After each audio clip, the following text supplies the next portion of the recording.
Good evening, everybody. So, we all do better when we all do better. Very wise words, quoted there by Jacob in the closing of his speech.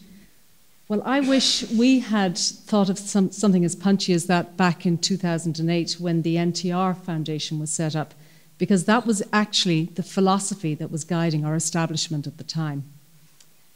So, as many of you may know, I'm actually CEO of NTR PLC, which is a corporate organization. NTR PLC has been around since 1978. And over the past 35 years, we've been investors and operators of various aspects of infrastructure, from roads in the early days through to renewable energy in more recent years. And today, our primary focus is based around wind energy projects. Back in 2008, when NTR successfully sold a number of its assets, the company returned 275 million euros back to its shareholders. But it also did something which really was quite unusual in Irish corporate terms, which was to ask shareholders to ratify the establishment of a foundation, which was to be independent of the company and which was to be funded by an allotment of just under 2.5 million NTR shares, about 1% of the company at the time, together with cash. In other words, NTR shareholders were asked whether they subscribed to that philosophy, that we all do better when we all do better. And overwhelmingly, they said yes. Now, the NTR Foundation is nothing of the size and reach of the Medtronic Foundation. In fact, it's quite humbling, really, to be given the opportunity to follow Jacob this evening. But perhaps if I give you some insight into how we, as another Irish corporation of a significantly smaller scale than Medtronic, by the way, isn't it great to call Medtronic Irish?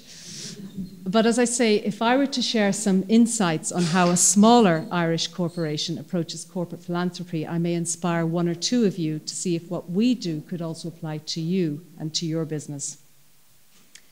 So, NTR, the company. Our business mission is securing a greener future. So our company believes that we can create shareholder value by responding to the need to address climate change. Our strategy today happens to be based upon acquiring, building, and operating wind projects. Many of you in the room will know that since the heady days of 2008, NTR went through a very difficult cycle. But we've recovered. We've brought the business back to profitability, and we have stayed true to our mission of creating shareholder value by securing a greener future. Now, the one common feature between NTR PLC company and the NTR Foundation is exactly that mission. Our foundation's mission is also securing a greener future. It addresses the needs of climate change and resource sustainability by providing targeted financial support to select projects, to research, and to organizations. But, and an important but, it does so independently of NTR PLC. We have specifically put in an independent board.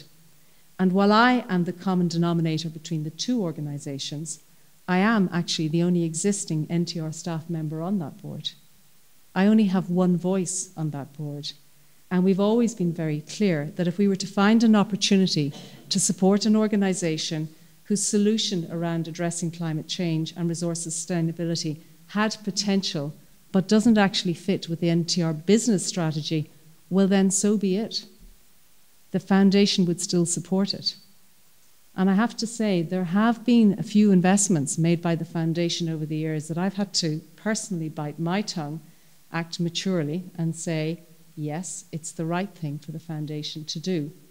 In other words, we all do better when we all do better. So when we started out, along with NTR global ambitions at the time, the foundation was supporting projects right across the world, such as emerging markets. But more recently, in line with NTR's current footprint, we've been supporting climate change and resource sustainability projects closer to home. We didn't actually set out to engineer our support around classic corporate giving objectives, such as opportunities for employee engagement or volunteering. And they do play a very important role in many planned corporate giving programs, but our foundation's focus has really been around different measures of impact. As we assess different opportunities to support, we ask questions like these. So, what's the tangible impact that a particular program will make in addressing climate change and resource sustainability? Given our own entrepreneurial heritage, we also look for ways in which the opportunity might support entrepreneurship, but it's not necessarily a requirement. We ask, can our money crowd in other funds? And can the recipient use our funds to bring in matched funding, for example? Is our money needed? Would the program have been able to get off the ground or keep going without us anyway? Can we use the funds to create something more sustainable? Ideally, we look to create 2 to 3 year partnerships of multi-annual funding where we review the success each year. And then really just as an aside, we ask, is there an opportunity to support the Foundation's brand and by association, the NTR brand? But I would stress that this is as much about demonstrating a willingness to think about this by the recipient and to use the kudos or association with our funds as anything else. We like to think that if someone were to seriously consider seeking philanthropic support in the climate change area, that our foundation would be the first port of call. In other words, we're the Atlantic philanthropies of the sector. Okay, I know that's ambitious, but we feel that if organisations can point to our foundation's support, it may help them generate further funds because we have expertly vetted their potential for impact on climate issues and have given them the green light. Now, on that point about corporate branding and corporate giving, we agree with the point made by Jacob earlier on that we have to move away from the suspicion that corporate philanthropy is around some sort of self-serving brand marketing. The work that our foundation does is completely separate to the company's corporate reputational work. Our foundation keeps a very low profile. So much so that, to be honest, I have to say I was a little bit uncomfortable about even taking on this speech tonight, as self-promotion is not what we're about. Now, I'm sure a lot of you are looking for a sense of the scale of our giving. So our grants extend from anything from about €10,000 up to €750,000 multi-annual commitment based on 3 annual payments of about £250,000 each. And often we get as excited about the smaller scale investments as the larger ones for the potential that they can create around impact. We've supported a wide variety of projects. For example, we provide bursaries to long-term unemployed who are getting new skills to get back to work through training to become wind turbine maintenance professionals. We've supported wide-ranging educational initiatives around climate change through schools, through public galleries and university programs. We are supporting a program that's investigating how renewables power can benefit communities by providing community ownership models. We've even supported a bird migratory mapping project to help Ireland meet its renewable targets without adversely impacting on bird migration. We were one of the founding supporters of the Mary Robinson Foundation, which aims to raise awareness of climate change justice and climate change poverty in the global arena.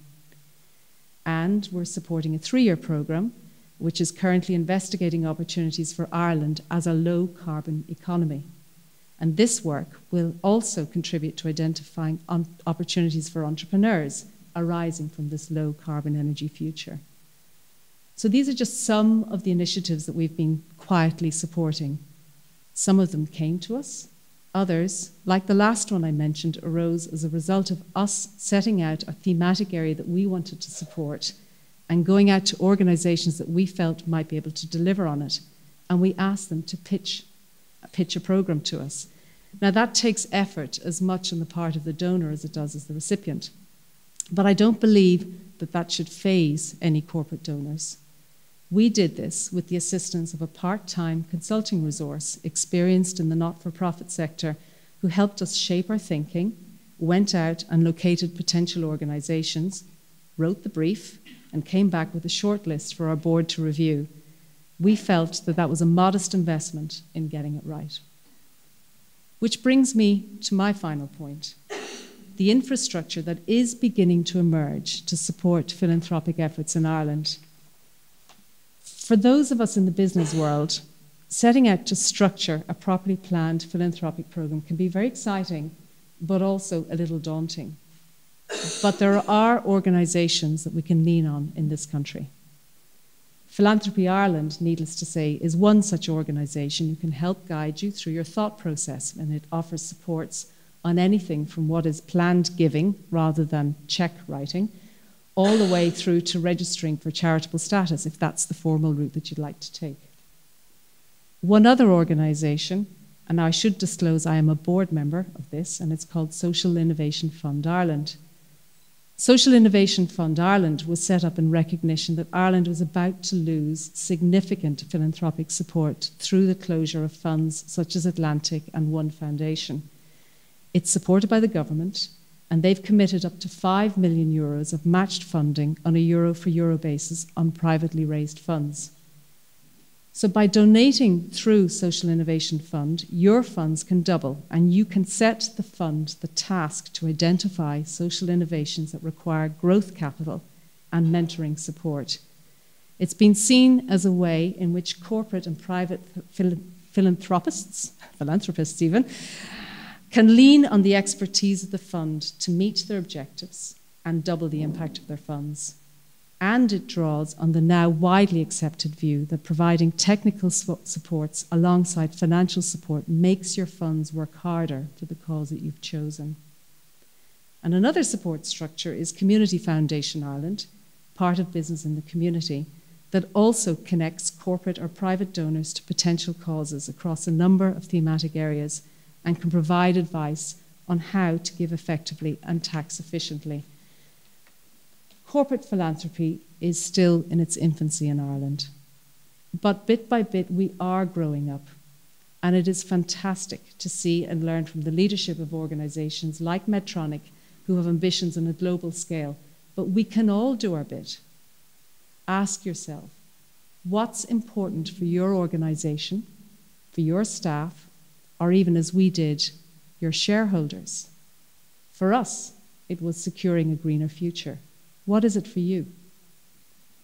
Harness that thought and then build your plan around giving. Now, giving can be money, but it can be time, it can be expertise, and harness those to meet that core mission.